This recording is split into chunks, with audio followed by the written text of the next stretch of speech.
ಹೌದು.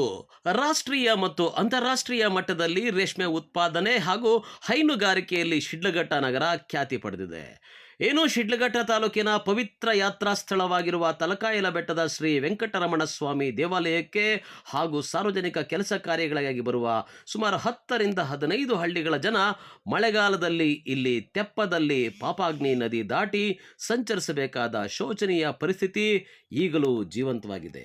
ಪ್ರಸ್ತುತ ಮಳೆಯಿಲ್ಲ, ಅನೇಕ ಗ್ರಾಮಗಳ ಜನರಿಗೆ ಸಂಚರಿಸಲು ತೊಂದರೆ ಇಲ್ಲ. ಆದರೆ ಮುಂದಿನ ದಿನಗಳಲ್ಲಿ ಮತ್ತೆ ಮಳೆ ಬಂದಾಗ ಪಾಪಾಗ್ನಿ ನದಿ ತುಂಬಿ ಹರಿಯುತ್ತದೆ.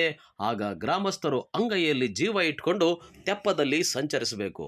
ಇಲ್ಲದೇ ಇದ್ದರೆ ಅನಿವಾರ್ಯವಾಗಿ 12 ಕಿಲೋಮೀಟರ್ ಸುತ್ತಿಕೊಂಡು ಬರಬೇಕು. ಇನ್ನು ಪವಿತ್ರ ಯಾತ್ರಾ ಸ್ಥಳ ಅಭಿವೃದ್ಧಿಗಾಗಿ ಮತ್ತು ಅನೇಕ ಹಳ್ಳಿಗಳ ಜನರಿಗಾಗಿ ಒಂದು ಸುಸಜ್ಜಿತ ಸೇತುವೆ ಮತ್ತು ರಸ್ತೆ ಸಂಪರ್ಕದ ನಿರ್ಮಾಣ ಇದುವರೆಗೂ ಇಲ್ಲದಂತಾಗಿದೆ.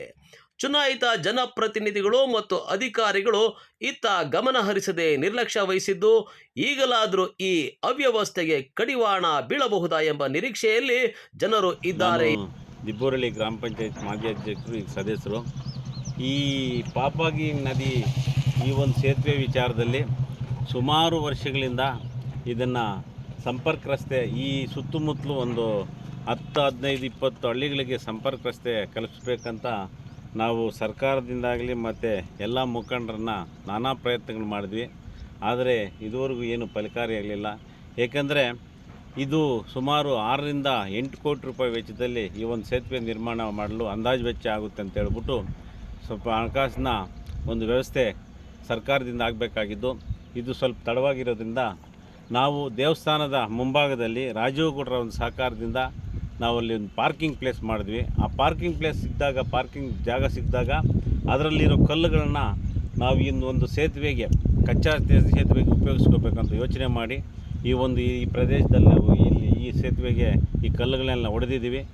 ಈ ಒಂದು ರಸ್ತೆ, ಈ ಒಂದು ಸೇತುವೆ ಯಾವ ರೀತಿ ಅಂದರೆ ಬಹಳ ಈ ಪ್ರದೇಶಕ್ಕೆ ಏನು ಶಿಡ್ಲಘಟ್ಟ ತಾಲೂಕು ಮತ್ತು ಈ ಕಡೆ ಚೇಳೂರು ತಾಲೂಕಿಗೆ ಒಂದು ಸಂಪರ್ಕ ರಸ್ತೆ ಆಗಿರುತ್ತಿದ್ದು.